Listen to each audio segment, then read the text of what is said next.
So congratulations to Black Hills. Want to wish them all the best. I mean, it was a hard-fought game, and games like that just kind of come down to maybe who's got the ball last and a little bit of making plays. And so I felt like we had the game under control, and then at the end they just were able to make some plays, and we couldn't come up with a score. So I think for us just came down to making a few too many mistakes, and it's just execution at that point. But hard-fought game. You know, we fought hard, they fought hard. You knew it was going to be that type of game, so kind of in a nutshell. Can we start? Sure. All right, so Coach, slow start to the game, really for both sides. Right, but, exactly. On Tuesday, you guys were hitting shots, you guys felt comfortable, and things were a little different. How did that kind of affect the rest of the game? I think it kind of affected us a little bit, but it didn't affect us on the defensive end because we kept getting stops, kept getting stops. I don't think anyone scored 5 minutes into the game or maybe into that. So it might have spooked us just a little bit, but I don't feel like it did. I just think we kept, you knew they were going to defend, they knew we were going to defend. I think you just knew it was going to be that type of game, so we were just going to have to grind it out, and I think for the most part we did grind it out. Does it make you nervous I mean, you played in grinded-out games, right, especially against this team before, but you're almost playing like into the game they would prefer to play. Yeah, it's definitely the game they wanted to play, and definitely in the first half they were hanging on our rebounder so we couldn't get the ball out and get our rhythm going. So they definitely got the tempo they wanted, but I feel like with this team we could have won that. We could have won a game like that. So they did get the game they wanted, but it's the game that I thought we were going to have anyway. So I wasn't looking for a game in the 70s. If we got it, sure, we're going to take something like that. But they did a really good job hanging on our rebounders, and then we couldn't get the ball up as fast, and then we couldn't get the ball in our offense as quickly. So I think that more than anything else might have affected us. And then their pressure kind of made us start our offense out a little bit farther. But again, that wasn't a huge concern for us. It just, again, we went in ahead. I mean, it's 23-21. We were ahead by 2. So I thought we were managing the game well, for the most part. How much of the foul situation? I mean, there was a lot of fouls called in this game, and I'm sure that disrupts kind of the offense that you want to run. Sure. It just seemed like that played a little bit of a factor in this game. I think it did a little bit. Georgia getting in foul trouble. Georgia hadn't been in foul trouble in a long time. Yeah. Johnny was in some foul trouble in that first half. We had Jay and Squires with some foul trouble in that first half as well. That probably played a little bit of, particularly with Johnny, because he's usually in. Georgia were kind of used to some of the foul trouble. Hasn't had that lately. But, you got to give them credit. They knew Georgia had been playing well, so it was their key to stop them. And, but with our team, Emily stepped up. J'Nae Squires had another good game. So we've got people that can play, and that's the beauty of that team. So it might have played a little bit of a role, but I don't think so much. I think, Emily was shooting the ball so well in that first half. So it probably played a little bit of a role, but we lost by a point, so at the end. Emily, can you talk about your game? I know you don't like talking, but you played really well. I mean, did you feel good out there? What was kind of your mindset as the game was going on? Were you trying to take the team on your shoulder? What was kind of going through your head there? No, my teammates were setting me up for plays, and, I mean, they get most of the credit for that.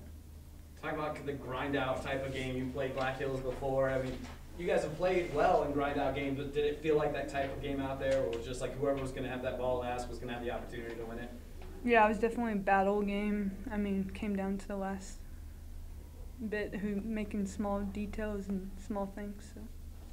J'Nae, just kind of how did you see? You started hitting your shot a little bit more in the second half. You guys got out to a little bit of a lead. What did you see that kind of allowed Black Hills to kind of come back in it and take that victory?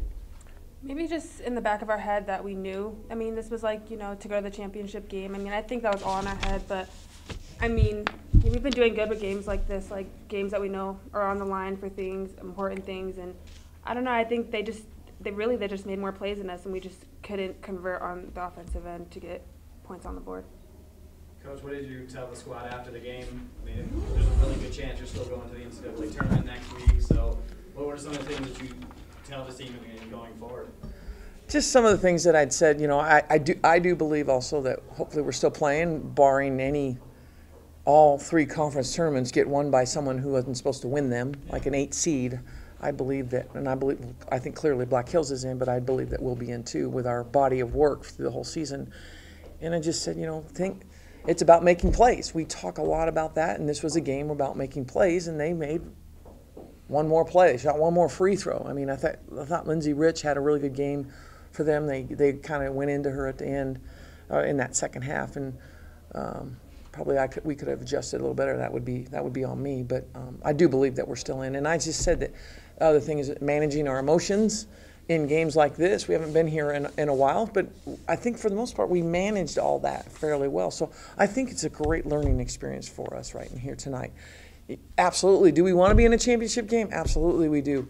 But, look at silver lining. Maybe we need that day of rest or something. This would have been it's our 4th game in a week. So we would have had 5 games in 8 days. So silver lining, I hate saying that, and I can't believe I am saying it, but that is the way that it is falling. So, we just hope that we have another chance to play another day, and I believe that we will. J'Nae, if you get that second opportunity, you go to the big dance. How do you kind of use this as motivation? Do you keep this in the back of your head? Well, what motivates you now going forward into the NCAA tournament? I don't think we hang on this game because we've done so great all season, and we came in this game doing really well. So, it was just an off day for us. Not even really off because we were still in the game. So, I think just moving forward, hopefully we have another game and everybody will be excited to play another one and keep our little run going, hopefully. And Coach, I just have to speak to you a little bit. This is your 3rd Coach of the Year's honors in the conference. What does that mean to you? Well, I really believe that that's an award that's a program award, staff, players, and especially with this group. We've gone with Emily and J'Nae. They've been 3 years.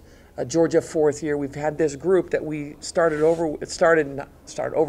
with when they were freshmen, and to see that culminate with that for them, and like I said, this is an award that I share with the players and the staff. So it means a lot because the first 2, while we did recruit a lot of those players, those were great as well. But this is really satisfying for the girls. And like again, I say I share this with them. So it's very satisfying one to get.